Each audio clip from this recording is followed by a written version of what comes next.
teachers, and my dear fellow graduates. Good evening, everybody. I am Devasti from Senior Kindergarten, and I welcome you all to our graduation ceremony. First, I would like to thank my principal ma'am and my class teacher, Mrs. Tanga ma'am, for teaching me so many things. I thank Dad and Mom for sending me to this wonderful school. My teacher taught me I am kind, I am smart, I got a big brain, I got a big heart. I can do hard things. I will tell you why.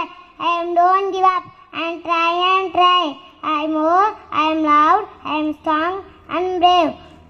I can do new things in my own way. I make good friends to everyone.